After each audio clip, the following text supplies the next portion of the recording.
Welcome to the Event Debrief, the podcast where event professionals come together to unpack what really makes events work.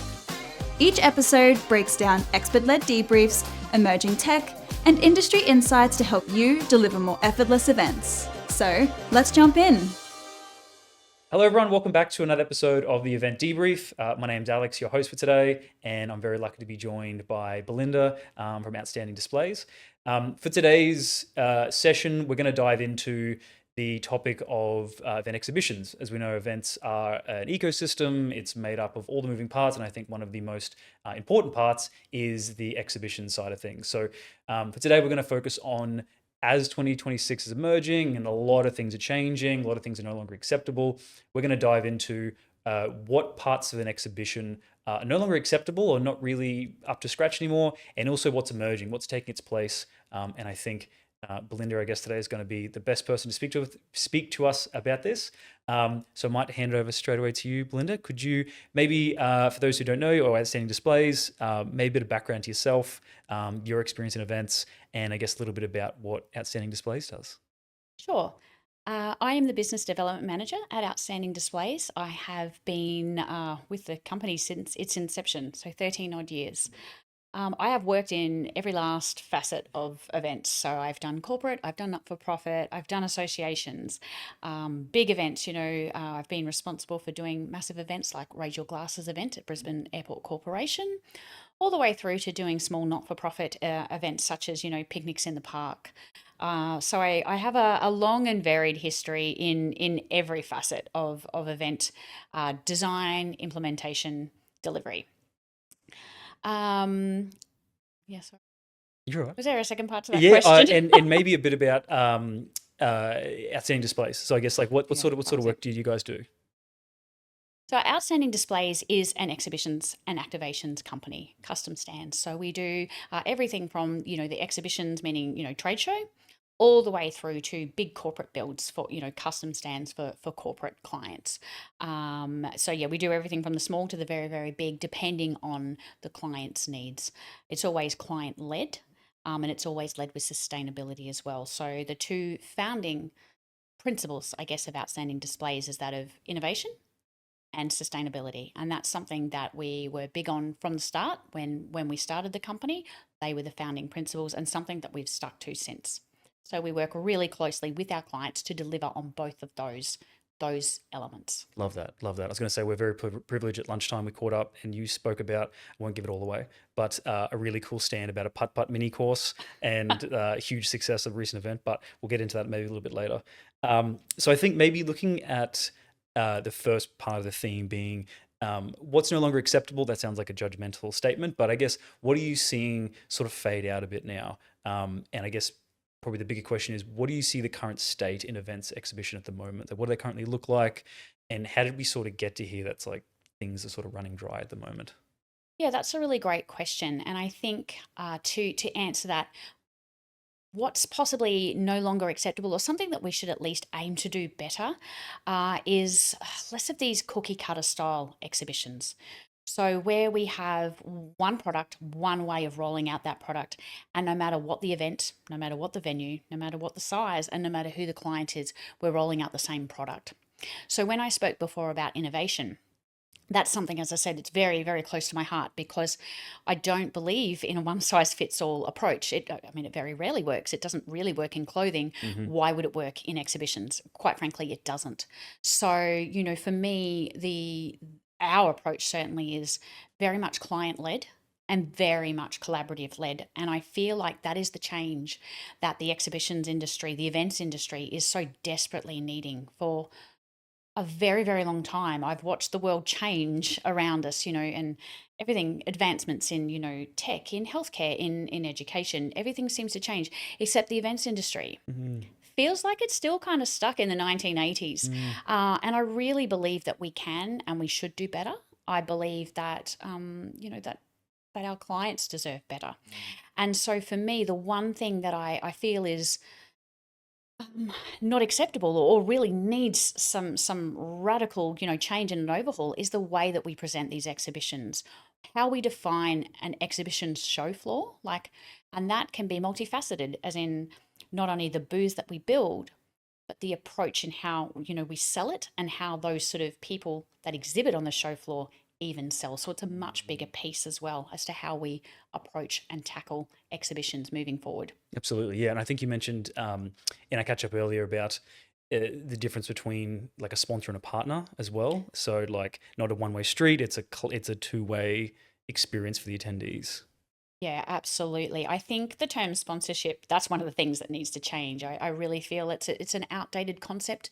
It's a term that no longer serves, it doesn't serve me. I like that the word partnership is far more powerful because, well, it says it in the word, it's a partnership. So now you have not one but two stakeholders who can come together, who can collaborate, but towards a common goal. And I feel that when we work together more organically and more authentically with those shared visions, with those shared purpose, we want to get the same outcome. We all want, at the end of the day, what do we want? We want a successful event, and we want that on every level, from the exhibitors right through to the show organizer, through to the venue that's hosting that event. So when we all kind of collaborative and have those partnerships, I feel like we'll have a much better outcome in general. Absolutely. And I think, I think I referenced before, there was a previous episode we did where Rob Everly spoke about you were changing from an event or like sort of one-way presentation to more of an event experience. So it's not just attendees, it's like the experience is now paramount. And I guess from that there, what are you seeing?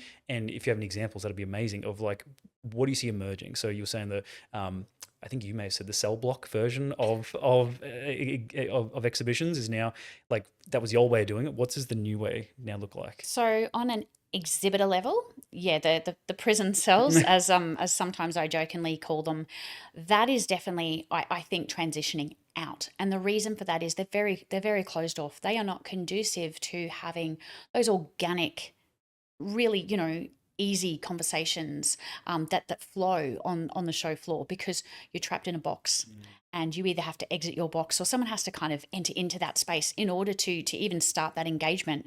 So one big change I'm seeing is the introduction of a lot of open networking conducive style booths. So these are exhibition booths that either have no sidewalls, or maybe they have a half wall or a wall, some sort of structure that you can see through, because what that allows is clearer line of sight to the entire exhibition floor. Yep. You can see a delegate as they're approaching. You can even make eye contact, and just a natural smile is enough of an icebreaker.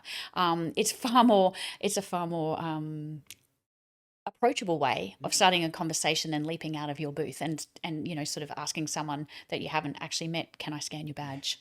So on the exhibitor level, that's probably one of the big changes I'm seeing. On a bigger level, activations wise, absolutely. So one of the new terms that is and I love, my new favorite term is experiential design.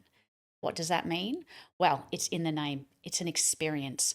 So rather than having these add-ons at your event, which is, your sponsored coffee cart or whatever it might be, actually evolving the concept of a coffee cart. So no longer just having coffee, but having coffee become an experience. So you might hook up your coffee sponsor with your program content, and you might find a suitable topic such as recently, I was asked to do a keynote on the power of pause at conference, what it meant to infuse pause.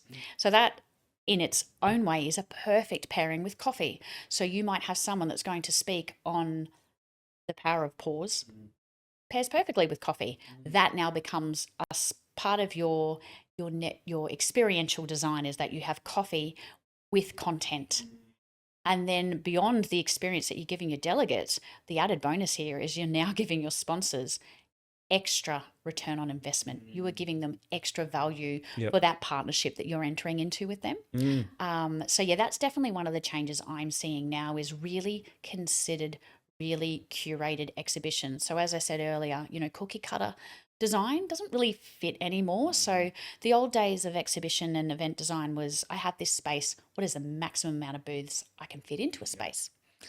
And whilst that's still important, because I understand, there are event budgets to adhere to, what an interesting point is that you could potentially have 50 regular booths in a space, but you could stand to make more money by having 35 regular booths and then having 5 or 6 larger experiential activation zones. So it's just a matter of approaching things differently, but ending up with possibly the same, if not a better outcome. Yeah, absolutely. And even I think before you were saying that experience that I remember hearing, it's you need to sort of have like a Venn diagram of 3 bubbles to have what is the attendee going to win, how's the exhibitor going to win, and how's the event planner going to win.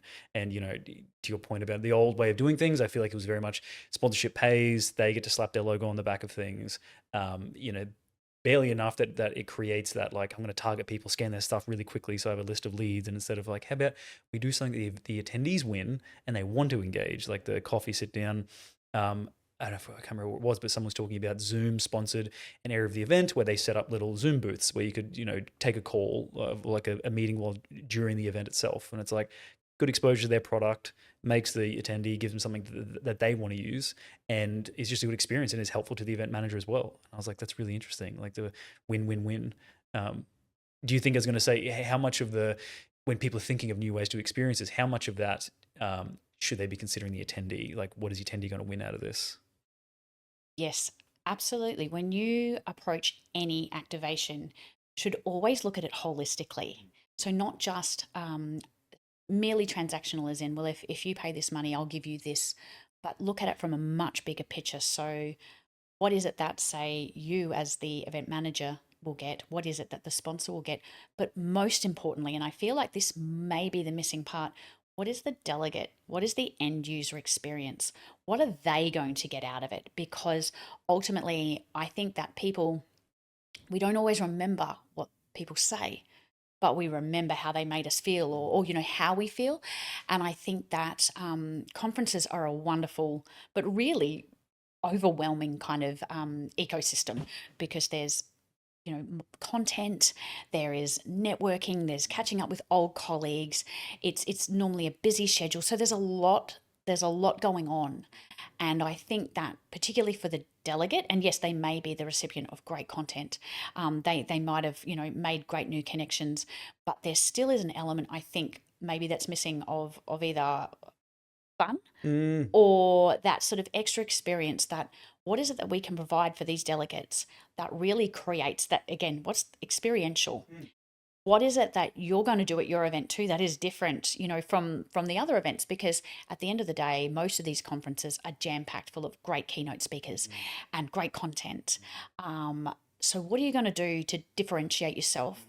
And how do you make sure that every single stakeholder comes, has a great time, gets what they need out of it, but most importantly, truly remembers it to the point that post-event they want to go and share and re-sign. And that's, re-sign. So easy resales for the next year. Yep. So kind of create that experience beyond, I call it extra value, beyond the expected. So we expect great content. I expect to be, to have new tidbits of information, or maybe to be challenged in some of my thinking. I even expect somewhat of a spectacle sometimes, like it might be a person on stilts or whatever. But that really unexpected level of engagement, inclusion, and fun. And fun. Just that kind of really solidifies, because I think it's that fun. There's plenty of research that suggests what happens when we invite the fun, and we are more likely to have a positive experience. Yes. Remember this experience. Yes. And then on share. And so I think that that's something, to go back to your question, 100%, we need to consider all of the users, all of the stakeholders in the decisions that we make. Absolutely. I think that's probably the biggest takeaway for me is what's going to be fun, because it's a simple way to think of it. And you can put yourself in their shoes and go, is this fun? Like if I rocked up here, is this going to be a great experience? I think, and if you don't mind me asking, I'll pick on the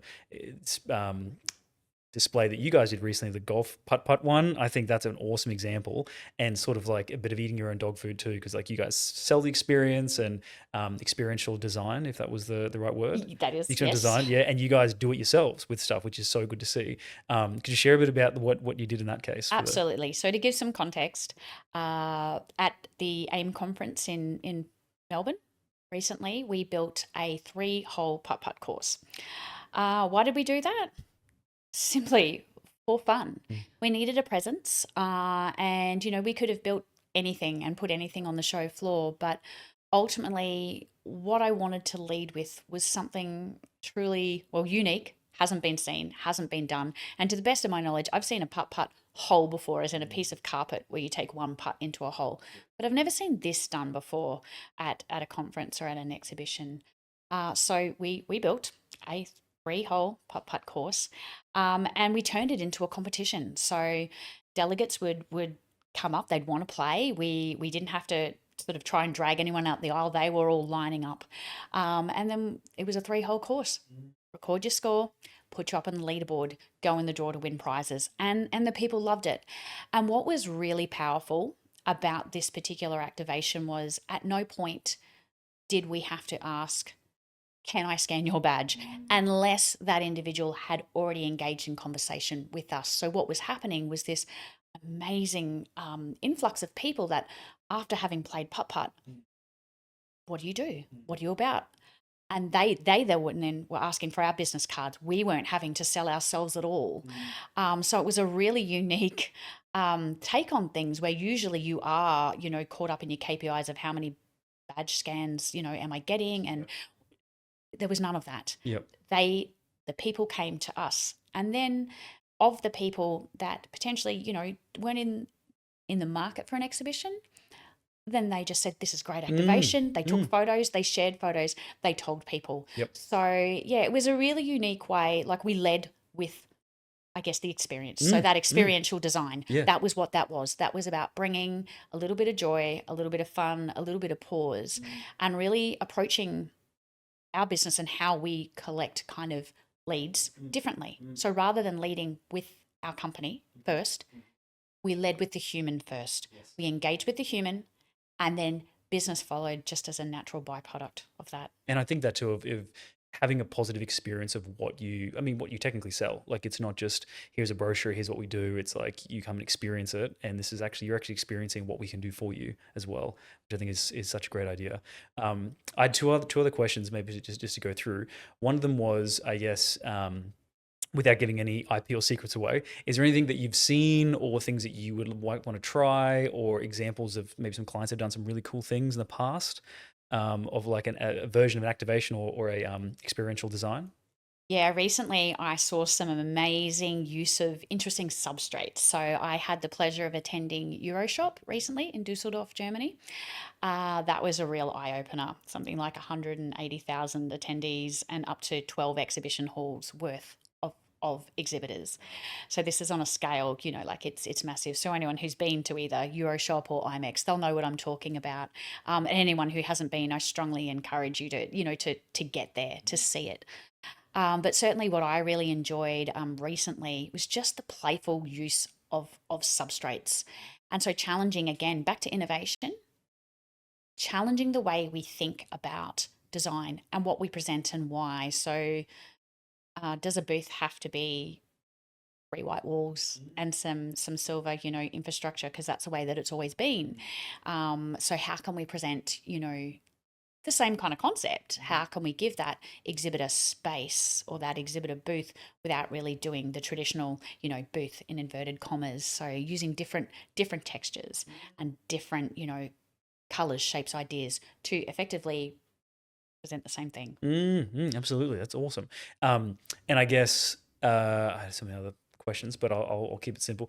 I guess for people listening who go, love that idea, experimental design, we want to switch up the old way of doing prison style booths. I guess for those who need to sort of prove that to their team, so they sort of turn around and they go, okay, instead of doing 50 booths, as you said, we do 30, we make 5 or so, like these huge experiences, and then like, I'm not sure if my team's going to buy into it.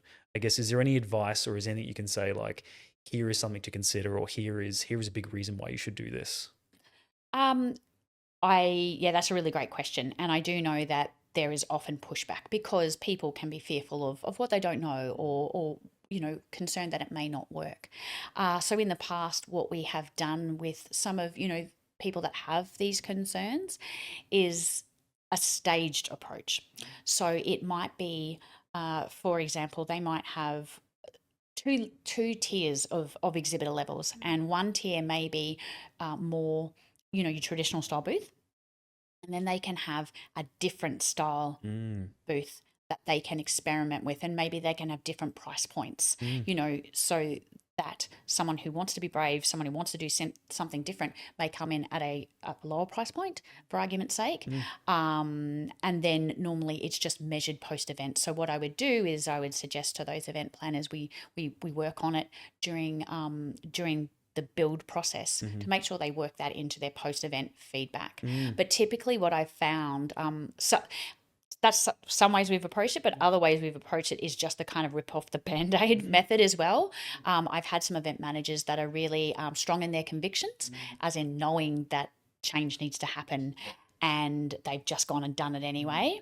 They did. I will be fully honest and say that they did receive pushback from their exhibitors, but they remained strong. They were very firm in their conviction that they believed this was the way forward. And so they just kept reassuring their exhibitors that this was going to be amazing and you're going to love it. And they did. So post-event, everyone that I've ever spoken to that's done that kind of just trying to jump in the deep end approach, post-event, the exhibitors that were unhappy or unsure pre-event were no longer unhappy post-event. They would then disclose that they had the best conversations they've ever had at conference. Wow. Because it just was a different energy on the show floor. Yeah. It was easier to engage. It felt more fun. It was less oppressive. And these are the styles of comments that we repeatedly hear when you open up that show floor, when you do something different. The delegates love it. And at the end of the day, whilst you do need to keep everyone in that ecosystem happy, the delegate's opinion is very powerful. So when they turn around and they say, this was the best experience I've ever had, that's really telling. And so, there are a couple of approaches. And so I guess what I would say to anyone who maybe wants to do something adventurous but is hesitant is either, well, you can take that really, brave kind of rip off the Band-Aid approach and go with it. Or you could do a staggered approach where you maybe, offer traditional, a combination of traditional and new. But in either approach, you definitely need to ensure that you have good follow-up questions, and that when you do your post-event surveys, that you really do actually get that feedback from both your delegates and your exhibitors in terms of the quantity and the quality of conversations that they had. Interesting. That's a great idea. And as I say, it's not just having those leads scanned as they go from 10 to 20 on the event, but it's also having that, even qualitative version from the delegates. They're like, we enjoyed our experience. We're definitely coming back. That's a pretty strong case to get the exhibitors to come back as well. So that's awesome. Maybe just the last one left, I guess, of people who, experimental designs, maybe something new to them. If they're thinking, okay, I'm keen to get into this, maybe have some great ideas. Is there anything that you would leave them with to be like, hey, when you go home, maybe think about these couple of things of what that could look like for your next exhibition? Do you have any takeaway, thought-provoking questions for them to consider? Not necessarily. I would just encourage, creativity is a good thing. It's a great thing. And I think the world needs more of it. I'm not a fan of doing things differently for different sake, but I am a fan of doing things differently, if that makes any kind of sense at all. So I would encourage any or all of you, the best piece of advice I guess I have is to back on partnerships, partner with the right people. So if you have creative ideas or you want to push the envelope in terms of challenging what exhibition, what this component of your event looks like, don't settle. Make sure that you write down all your ideas, challenge, your exhibition supplier with those ideas, and really choose people that potentially want to go on a journey with you. I'm really big on, I'm not a fan of transactional, sort of dealings, as in, oh, I pay you money, you provide this. Find people that want to go on that journey with you. Find people that want to hear your ideas, and find people that want to help you actually realize that vision. And don't ever kind of sell yourself or your event short. And then, you know, for those of you, because not everyone, like I'm a crazy ideas person, I'll admit that. I've got an idea a minute.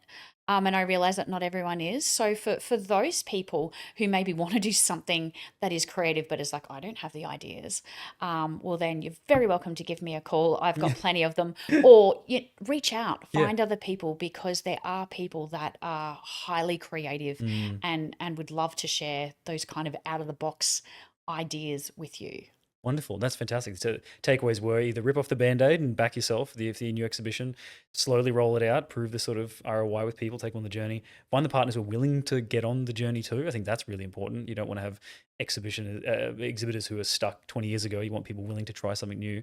And I think probably the biggest one is don't be afraid to try different ideas or collaborate and be creative. And as you said, give yourself a call, have a chat to you if you've got any ideas. You've got tons of them. That's great. That's some really good takeaways. I think it's probably the last question for today we've got time for, but I was going to say we'll share some links, I guess, to your website and maybe your LinkedIn, but is there any way people can reach you, or if they have any questions, or if they want more information after this session? They can reach me either via my email at Outstanding Displays, or they can look up my personal LinkedIn page. Perfect. And we'll include the links as well in the description. But we might leave it there. Thank you so much, Belinda, for joining us, and hope everyone got something out of it. And yeah, appreciate your time. Thank you for having me.